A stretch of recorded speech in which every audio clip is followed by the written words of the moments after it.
이게 놀랍지 않습니까? 제가 놀랄 만한 카드가 있다고 그랬잖아요. 또이퍼가 나옵니다. 대단한 것 같아 진짜. 엊그저께 제가 블랙컴뱃 오피셜 짐에 갔었습니다. 김태균 선수 인터뷰하러 갔었는데 열심히 훈련하고 있더라고요. 바이퍼 팔 괜찮나? 제가 이제 물어봤어요. 팔 괜찮냐고. 근데 뭐 괜찮다고 합니다. 이게 아마 꽤 전부터 준비를 하고 있었을 거예요.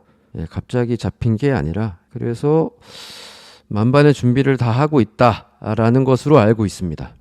예, 인디언 킹이 본체급이 플라이라서 플라이로 내려와서 싸우는 것도 전혀 문제가 없다고 하니까 이로써 이제 블랙컴뱃 14번째 대회 5월 6일 날 열리죠.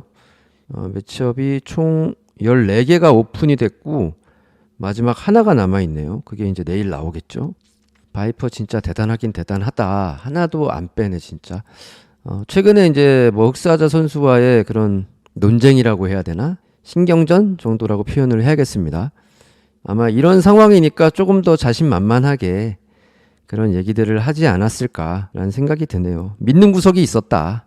김재용 리네커 2차전을 이제 기대해 볼 그림이 나왔죠. 멤버십 영상 확인해 보신 분들은 아실 것 같습니다. 저도 정보가 없기 때문에 좀 봐야 되는데 김재용과의 경기, 이 경기가 너무 아쉬운 게 김재용 선수가 사실 뭐 거의 이긴 경기였어요. 흐름상 판정으로 가면. 근데 막판에 싸우다가 4초 남기고 KO를 당해서 뼈아픈 패배로 남아 있습니다.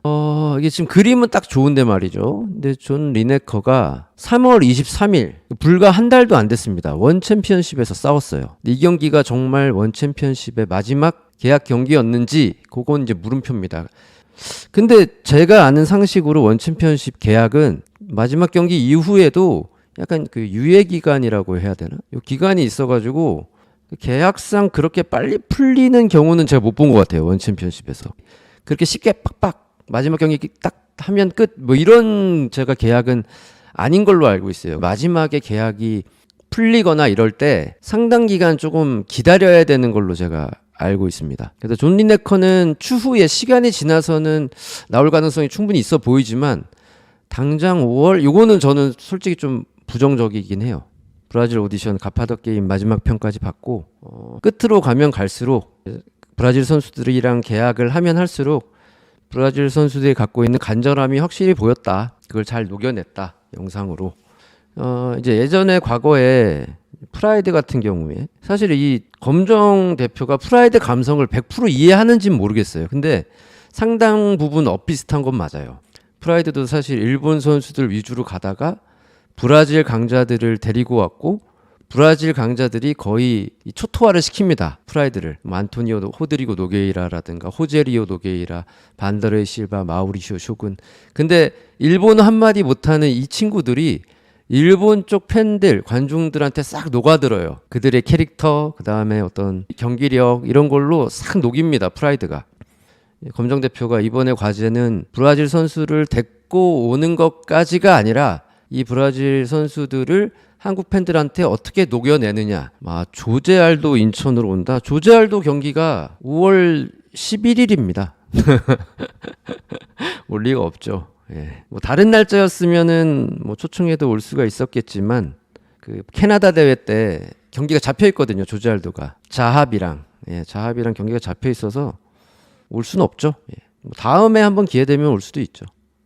김갑돌님 진짜 국내 격투기 시장은 소비자 입장에서 풍년이네요. 잘 보십시오. 지금 블랙컴뱃 지금 뭐 브라질 선수들 데려와다가 분위기 이제 만들고 있고, 그리고 맥살로웨이가 어제 공항에 들어와서 정찬성 대표랑 재회를 하고 GFN 관련된 컨텐츠들을 이제 찍기 시작하잖아요. 특히 이제 GFN 같은 경우는 가장 중요한 미션이 좋은 선수들을 많이 발굴해가지고 품고 있는 겁니다. 뭐 좀비 트릭 같은 경우는 너무 좋은 컨텐츠긴 하지만 그들이 증명되지 않은 선수들, 증명되지 않은 사람들로 찍었을 때 오히려 약간 뭐 혼내주는 느낌으로 인기가 있었던 건데, 지금 정찬성 대표가 하려는 거는 지금 재능이 있고 어느 정도 기본기가 갖춰진 사람들을 뽑아야 되는 거거든요. 그래서 엄밀히 말하면 좀비 트립은 지금 정찬성 대표가 가려는 방향하고는 좀 안 맞아요. 그러니까 좋은 선수들을 끌어와야 되는데 그러려면 이 오디션이 필요하고 계약이 묶여있지 않은 신선한 제목들이 필요한데 그들을 발굴하기 위해서 맥스 할로웨이를 초빙을 한 겁니다. 할로웨이하고 정찬성 두 레전드가 심사를 보고 아마추어라면 한번 프로를 도전해 볼 생각이 있는 사람이라면 그 둘 앞에서 한번 자신의 기량을 뽐내고 싶지 않겠어요? 그래서 전국에서 모인 많은 참가자들의 오디션을 그걸 통해서 괜찮은 선수들을 발굴하겠다 이런 계획이겠죠. 그래서 할로웨이라는 아주 조커를 꺼낸 거죠. 정찬성 대표가. 박시원 선수 웰터급에서 괜찮을까요? 걱정이 됩니다. 로드FC 오늘 펀치라인이 공개가 됐는데 박시원 선수가 원래는 6월 28일 로드FC 073에서 라이트급으로 뛴다고 발표가 됐었어요. 근데 오늘 인터뷰에서 명확하게 얘기를 했습니다. 앞으로는 웰터에서 뛰겠다. 저는 무조건 이게 좋은 결정이라고 생각을 합니다. 박시원 선수도 나이에 비해서는 굉장히 월등한 실력을 갖고 있지만 아직 전성기까지 가려면 시간이 좀 필요한 선수예요. 그래서 다양한 경험을 해보는 게 좋습니다. 감량고라든가 그런 스트레스가 많이 없는 게 좋아요. 나이가 어리기 때문에 차라리 좀 여유 있게 웰터급에서 활동하면서 경력을 쌓다가 나중에 정말 평소 체중까지 관리를 하면서 라이트로 내려가도 되는 문제니까 저는 대환영이고 좋은 결정이라고 봅니다. 무패로 연승행진 쫙 가는 게 중요한 게 아니라 길게 본다면 어차피 계속 선수생활 할 거잖아요, 박시원 선수가. 그래서 이제 몸에 부담을 좀 덜 주면서 스트레스 안 받고 오로지 기량 발전에 신경을 더 쓰고 만약에 키나 이런 거에서 라이트급에서 갖고 있던 장점을 설사 잃는다 해도 기술적인 발전과 경험을 쌓는데 는 오히려 도움이 더 많이 될 거다. 웰터급에서 경기를 자주 뛰는 게. 총 4명의 후보를 꼽았습니다. 한 명이 로드FC 소속의 윤태영 선수를 꼽았고 그 다음에 GFN의 김한슬과 장윤성 그리고 마지막은 이거는 사실 반장난인데 김동현, 스턴건 김동현 그래서 제가 봤을 때는 3명 노리고 있는 선수는 윤태영, 장윤성, 김한슬. 윤태영 선수는 가능성이 제일 높죠. 근데 엊그저께 이제 정찬성 대표도 멤버십으로 라이브를 했는데 로드FC 한 명을 데리고 와가지고 GFN 오리진 2번째 대회 뛰게 한다라고 스포를 했거든요. 후보 중에 한 명 윤태영이 있었어요. 그래서 윤태영이 만약에 GFN으로 확정이 되어 있는 상황이라면 사실상 박시원 선수하고는 어려운데 제가 보고 싶은 경기는 오히려 김한슬 선수나 장윤성 카드는 아마 정찬성 대표가 쉽게 못 꺼낼 거예요. 왜냐하면 본인이 키우고 있는 카드라서 박시원하고 붙일 수는 없을 것 같고 붙는다면 만약 진짜로 김한슬이나 장윤성이 로드로 넘어와서 경기를 뛰면 그 자체도 너무 좀 좋은 그림일 겁니다. 새로운 그림이기도 하고 왜냐하면 로드FC하고 GFN하고 협력 관계긴 하나 지금까지는 로드 쪽에서 다 선수를 보내주는 그림이었어요. 근데 GFN에서 선수를 받는다? 그럼 이거는 본격적으로 대등한 관계에서 협력을 하게 되는 그런 그림이라서 근데 이제 봐야죠. 근데 이제 로드FC 측은 매치메이커들은 일단 4월 말에 러시아로 넘어가서 괜찮은 상대가 있는지 물색을 해온다고 하니 일단은 러시아 선수가 1순위가 될 것 같고 추후에 만약에 GFN하고 조금 더 대항전이나 이런 게 불이 붙는다면은 저는 박시원, 김한슬 또는 박시원, 장윤성 요 카드를 로드가 됐든 GFN이 됐든 한번 보고 싶긴 하네요. 박시원 선수 지금 본인 등판한 겁니까? 박시원 선수가 감량고도 없는데 셋 다 이번 대회, 다음 대회, 다다음 대회 싸워도 재밌겠네요. 그러니까 하나씩 깬다. 윤태영, 김한슬, 장윤성 이렇게 3명. 대단한 호기입니다. 기대해 보겠습니다. 저는 그 박시원 선수가 웰터에서도 상당한 경쟁력을 갖고 있다고 저는 평가를 하고 오히려 잘 됐다. 오히려 잘 됐다. 그리고 이번 그 영상에서 조금 저는 재밌었던 부분이 거기 있어요. 이제 김동현 선수 이제 매미킴을 자꾸 이제 얘기를 하는데 그걸 봤을 때는 이 매미킴이란 존재 자체가 조금 여기서는 뭔가 농담식으로 나오는 존재인데 근데 사실 김동현 선수가 로드FC하고 한때는 조금 관계를 개선해 보려고 노력을 했었는데 그게 스턴건이 깨지고 그러면서 이제 로드하고도 조금 거리가 벌어졌는데 사실 거리가 가깝고 그랬으면 이렇게까지는 안 했을 것 같아요. 이렇게 얘기는 언급은 안 했을 것 같고 그리고 이제 GFN 쪽도 스턴건에 있었던 황인수 선수가 많이 개입이 되어 있고 유주상 선수도 많이 개입이 되어 있고 같이 이제 움직이는 그림이고 박시원은 이제 로드에서 많이 움직이는 그림이니까 이 그림만 딱 보면 최근에 이제 매미킴에서 나왔던 팟캐스트에서 하바스 MMA가 블랙컴뱃 쪽에 굉장히 호의적인 표현들을 많이 했다는 게 이해가 되는 부분이라고 저는 그려졌어요. 그래서 하바스 MMA는 이제 기존의 엔젤스 파이팅, AFC 관계가 늘 좋았던 그쪽과 함께 블랙컴뱃의 선수들을 좀 많이 보낼 수 있을 것 같다라는 느낌이 좀 들더라고요.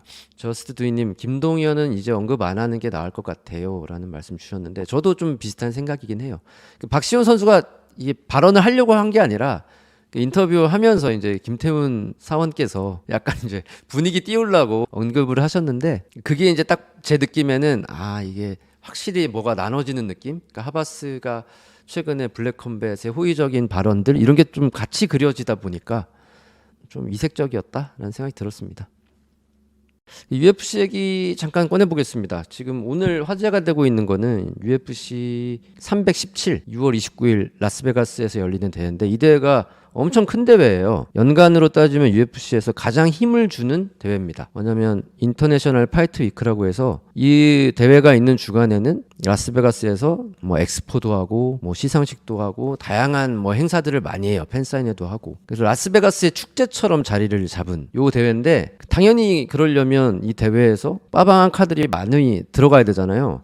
지금 발표된 카드 타이틀전은 플라이급입니다. 알렉산드레 판토자하고 카이카라 프랑스의 타이틀전 잡혀 있었는데 여기에 뭐 몇 개 타이틀전이 더 들어가야 되잖아요. 지금 소문은 뭐냐면 미들급 챔피언인 드리쿠스 드유플레시하고 함자트 치마에프의 타이틀전을 열려고 했던 것 같아요. 근데 뭔가 이제 유출이 됐습니다. 소문이 루머가 떴습니다. 지금 디플래시가 부상으로 빠질 위기에 있다라고 했고 치마에프도 갑자기 트위터에서 뭐 저 인간이 제일 문제야 막 이렇게 불시시라고 제일 큰 똥이다 이거죠.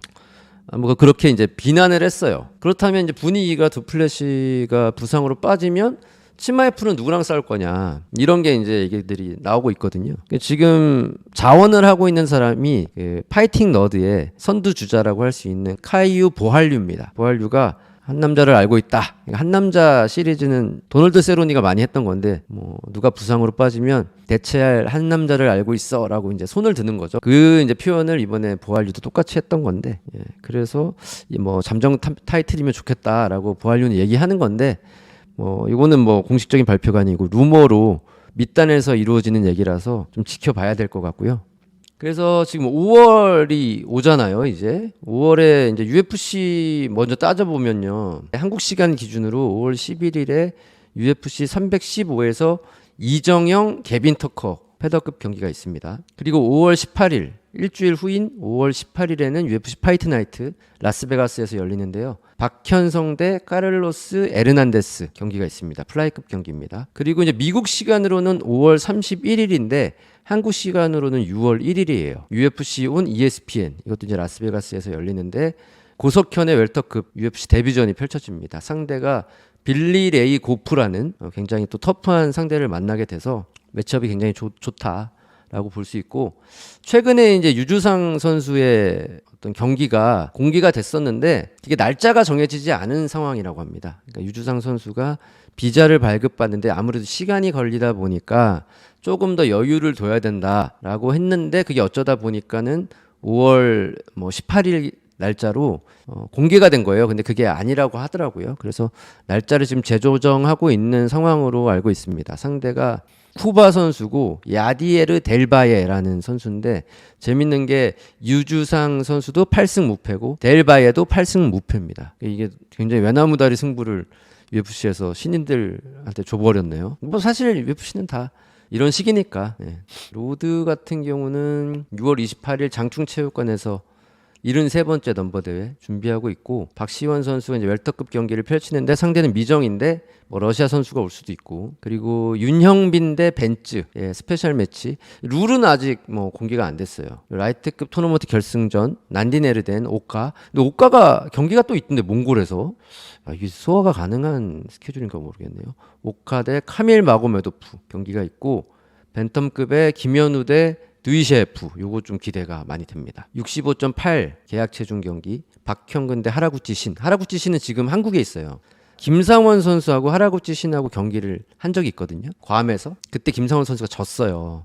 그때 하라구치 신이 3승 무패인가? 그래서 이제 싸웠는데 너무 센 거예요, 레슬링이. 근데 그때 이후로 김상원 선수하고 하라구치 신하고 되게 친해져가지고 김상원 선수가 일본 가서 훈련도 같이 하고 그러면서 이번에 하라구치 신하고 같이 김상원 선수가 뭐 코리안 탑팀 등등 해서 돌아다니면서 훈련을 하고 있어요. 재밌는 그림이 나올 것 같습니다. 박형근 대 하라구치 신.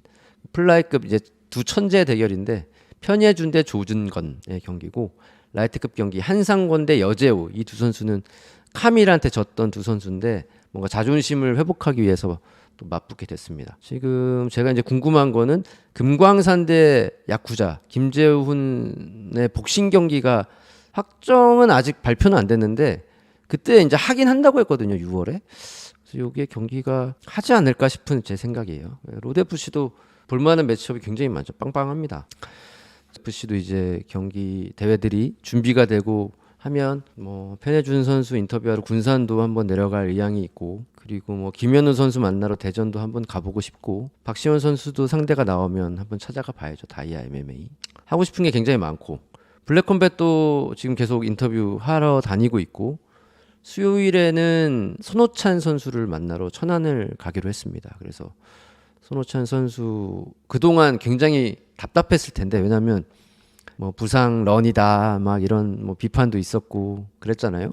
과연 챔피언다운 챔피언인 거냐 이런 비판도 있었고 뭐 그거에 대한 좀 속 시원한 마음을 진짜 속마음을 한번 들어볼 시간이 될 수 있을 것 같아가지고 수요일날 인터뷰도 기대하고 있고 그다음에 코갱 박원식 선수도 인터뷰는 신청을 해놨습니다. 이제 박원식 선수가 날짜가 어느 정도 되는지를 알려주기로 했는데 저는 되게 이 경기를 박원식 대 최준서의 경기를 코갱이 야차로 좀 보는 게 아니라 그냥 1세대 파이터 마지막 불꽃을 태우려는 1세대 파이터 박원식과 미래 웰터급의 기대주로 평가받는 최준서로 보고 있어요. 물론 뭐 흥미에 따라서는 인터뷰도 그런 식으로 하고 있긴 하지만 제 개인적으로 이 격투기를 오랫동안 봐온 한 명의 팬 입장에서는 진짜 그렇게 봐요. 신구 대결 너무 좀 구태의연하지만 정말 신구 대결인데 한 명은 1세대로서 어렸을 때 진짜 활약을 하다가 뭔가 잘 안 풀려가지고 부상과 이런 거에 한번 좀 주저앉았다가 그리고 다시 돌아와서 캐릭터를 내세운 이런 전략으로 팬들한테 인기를 받는 약간 뒤늦게 빛을 본 그런 사람, 그런 베테랑. 그리고 최준서는 어떻게 보면 박원식 선수가 최준서라는 사람을 제일 잘 이해할 수도 있어요. 그 당시의 마음, 그리고 그 당시에 어떤 뭐 도전하는 그런 마음가짐, 뭐 이런 거를 가장 많이 이해할 수 있는 사람이기도 하고. 최준서도 물론 지금 뭐 패드립도 나오고 막 그래서 좀 감정적으로 좀 뜨거워지는 기운은 있지만 기본적으로 갖고 있는 존경심이 저는 보여요. 최준서가 박원식에게 가지고 있는 그런 거를 조금 더 돋보이게 설명을 많이 해드리고 싶어요. 이런 경기도 있다는 걸 사람들이 너무 이제 이런 감정선에만 몰입을 하고 있는 것 같은 느낌은 드는데 그래서 이 경기를 되게 관심 있게 생각을 하고 박원식 선수를 만약에 인터뷰를 하게 된다면 고민이에요. 코갱으로 인터뷰를 해야 되나 박원식으로 인터뷰를 해야 되나.